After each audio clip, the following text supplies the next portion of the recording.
Pentland Group is a British privately owned global company that owns and invests in retail and wholesale businesses in the sports, outdoor, and sports fashion sectors. The group is the majority shareholder of JD Sports, which operates 2420 stores across 19 territories. Next slide. The group owns various brands such as Speedo, Burgos, Canterbury of New Zealand, Endura, Elise, Red or Dead, etc. It's also the UK footwear licensee for Kickers and has a joint venture partnership for Lacoste footwear. The group also takes a lot of interest in diversifying its portfolio by investing in activities and businesses operating in sectors outside of its core business and trading activities. The Liverpool Shoe Company, that started with a funding of $400, now has a turnover of more than $6.4 billion with more than 50,000 employees. Next slide. There were a lot of turning points in the history of the group, such as outsourcing manufacturing into Asia being one of the most major. But the success of the Pentland Group can be traced back to 1981 when they acquired stake of 60% stake of Reebok for $77,500. And later, when they floated it on Nasdaq, they realized that the public listing was not very beneficial for them. So they decided to start a two-stage divestment process of Reebok in 1991, in which they got a 10,000 plus return multiple for an initial investment of 77,500 that flooded the company with cash and helped it expand its venture into B2C, by which they acquired JD Sports 57% stake. And now, now since present, JD Sports is the biggest source of income for the company and making Pentland Group successful. Next. Now I'm going to talk about the Rubin family tree alongside with their key events and family's involvement in the business. Tracing back to 1932, Stephen's parents, Berko and Minnie Rubin, had arrived in Liverpool on ships from Eastern Europe and set up a shoe wholesaler, the Liverpool Shoe Company. They are the first generation and the initiators of the family business. As a second generation, Stephen, in 1969, at the age of 31, took over the business when his father, Berko, passed away. Later, Rubin family became one of the first European companies to outsource production to Asia. As a turning point in the success of Pentland Group, the company paid $77,000 for a 55% stake in Reebok USA in 1981, then offloaded the investment for $770 million in 1991 in less than 10 years. As the third generation in 1998, Andy assumed the role of CEO for Pentland Brands, while his father remained the chairman of the Pentland Group. Finally, in 2005, Pentland acquired 57% stake at JD Sports, which also made a huge contribution for their success. Free circles and free access models show us that family businesses consist of three interdependent and overlapping subsystems: family, ownership, and management. In order for a family firm to perform well, all of them must be integrated and in synergy.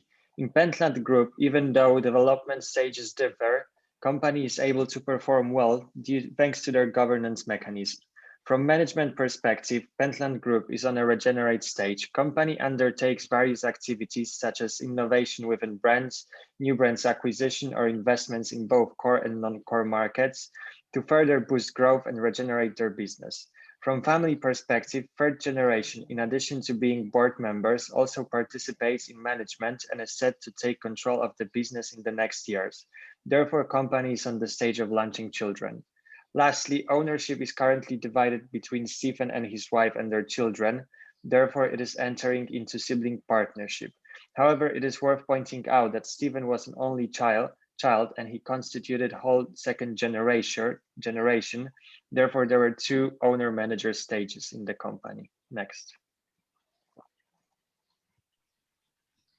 From the Pentland case study specifically, a few key ingredients are highlighted which are essential for a lasting family business. To begin with, it is imperative to recognize that the only thing that is constant is change, and having the ability to adapt is essential. We live in a world of constant advancements which need to be integrated for our business to succeed, as it's essential to provide customers with the best possible product or service at the lowest possible price. Otherwise, competitors will do so. Furthermore, taking risks and diversifying is beneficial, as by spreading your money, if one sector is not doing well, then other industries can balance it out. Learning from past mistakes and reframing it as an opportunity to learn and develop is one of the most important qualities for lasting family business, as being able to recognize when you're going wrong and not getting attached to the product or service and taking a step back is important. Another aspect that helped Pentland survive is the support it received from the majority of its family members, as they believe that family members can trust and will work hard for your legacy. Another aspect that we'd like to shed light upon is having strong leadership qualities. For a firm to be successful, there has to be a strong leader with a clear vision. It is difficult for a family business to have strong leaders for generations. However, Pentland's family members have been doing a great job exemplifying strong leadership qualities. Lastly, Pentland has highly contributed to nonprofit work, which we believe is another aspect that is not essential but helpful in a successful family business, as it showcases empathy and can lead to more sustainable practices. Through the dream analysis, we found that Pentland is a resilient family business because first, it has a stable directing group now. Second, it has promising next generation who are well trained and are entering the business. And third, it has a strong reputation, attachment, and motivating aspiration strategy, which are the keys to longevity. But there are some future challenges to Rubin family. The first one is the successor issue. The family haven't faced a real inherent issue yet. The second generation still controls most of the power. It is not a real family business now because Stephen is more like a founder. Would the company move forward smoothly without Stephen? And second, is the family's competency sustainable? It has strong reputation and attachment strategy that benefits the company and the family a lot. But is this model sustainable? And how much impact exactly can be put on outsiders or the companies where Pentland is a minority stakeholder? And third is the possible financing issue with the banks. It happened once before on Adidas purchasing and leads to failure. It can happen again in the future, even though Rubin family has a good relationship with the bank now, because generally speaking, banks prefer to lend money to public listed company rather than private company like Pentland.